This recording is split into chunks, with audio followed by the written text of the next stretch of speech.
Hello everyone and welcome to this demo. We are Team Farmland, and for this hackathon we decided to choose the problem statement post forward by Suku. In order to help the Latin American farmers with universal financing access, what we have done is we have built a decentralized peer-to-peer lending platform with asset tracking using Suku for the hackathon. The peer-to-peer lending platform is built on the Ethereum blockchain, but the asset tracking can be done using the Suku blockchain, and these two are interconnected. As I play the demo, you will come to know how.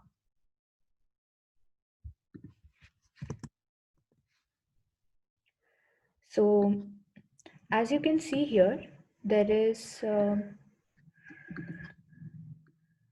as you can see here, there are two primary smart contracts. One is the farmland, and other is known as the lock loan. Just go back a bit. So as you can see, there are two primary smart contracts, farmland and lock loan. Farmland is the one that contains the primary P2P lending logic, and the lock loan is of course to lock the loan once the parties have approved. So the platform would work something like this. The farmers would be able to come to the platform and create a loan proposal request. And post that, there are different lenders who can join the platform and say that they are willing to deposit some money and share it as a loan. So the interest rates, there's a backend function that will match the requirements of the farmers with the different lenders who are present on the platform, and then send a request to the lenders with the authentication documents, with the asset tracking mechanism, so that the lenders can look at the asset life cycle and verify. So before the life cycle begins, of course, they look at the asset or the collateral or the authentication documents that have been submitted by the farmers. And once they approve the loan, once the lender approves the loan, the farmer and the lender get into a smart contract where the different details of the loan are being captured.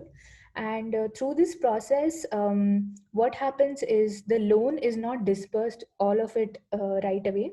The loan is dispersed in different stages, and these stages are something which we are planning to build as a part of the Suku journey.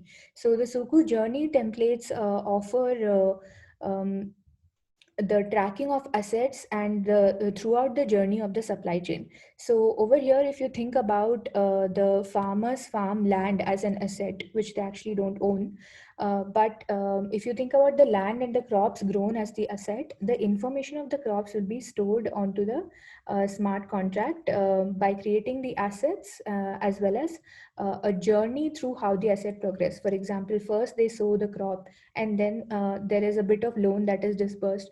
Then they harvest the crop, then there is a bit of loan that is disbursed, and at the end, for the logistics, for shipment, transportation, etc., they need some money, and then the loan is disbursed. So that's why we have Suku blockchain can be really helpful in having this kind of asset tracking.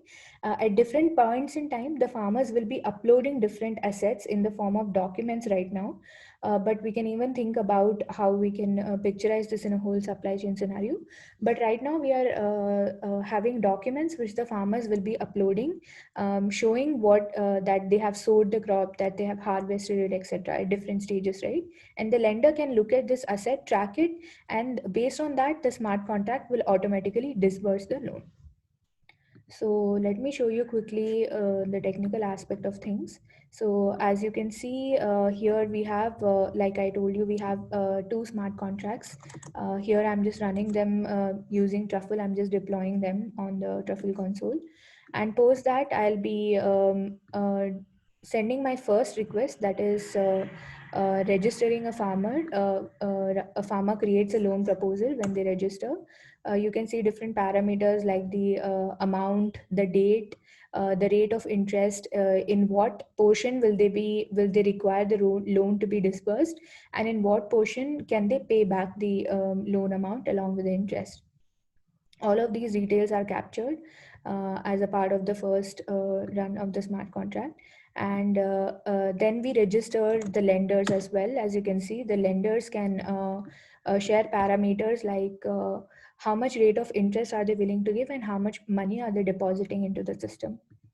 And once the lenders are registered as well, so after this is where we'll actually have Sugu coming into picture.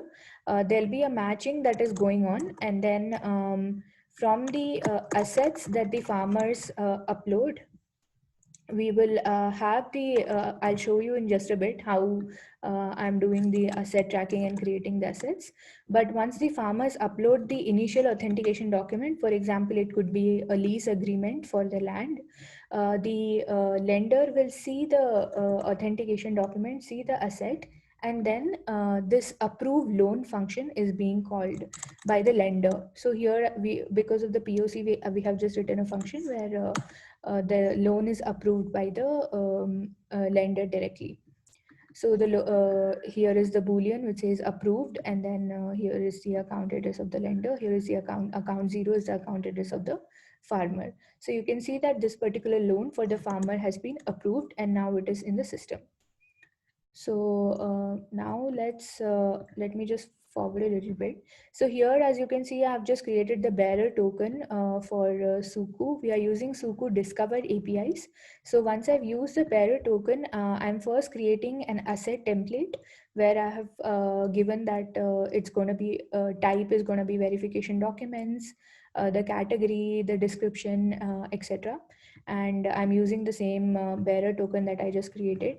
Once I've created the asset template, I will be creating an asset, for example, the first ever document. And as you can see, the asset is also successfully created. So it's a document that has, like, you can see like the doc name, there's a doc location. For example, this could be a doc that the farmer is uploading as an asset, which is the lease agreement, right?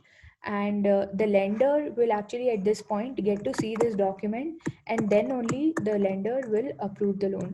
One important thing to see here is that in the asset that we are creating, we are linking the transaction ID of the loan proposal that we copy pasted just a bit ago from our terminal. So once the assets are created, as you can see, there is another function called lock loan, which is called internally once the loan is approved. And in the lock loan, a structure for the loan is created. And once the assets are created, we keep adding the asset IDs to that particular loan. So let me just show you the smart contract for that.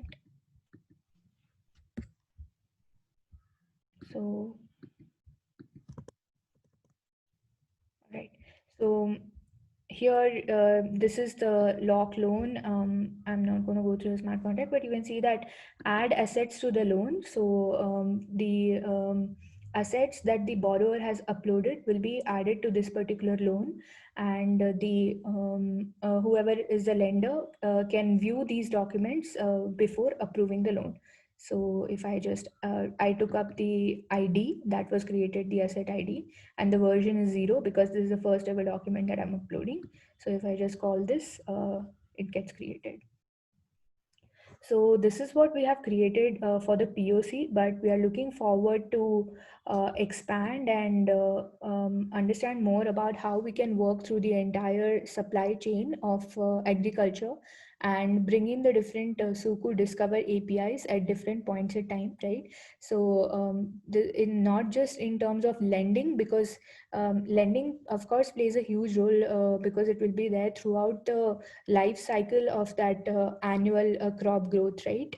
So lending definitely makes sense, and then tracking the assets throughout the life cycle of that entire annual loan period, wherein there is transparency between the farmers and the lenders as well. So that could be one of the things.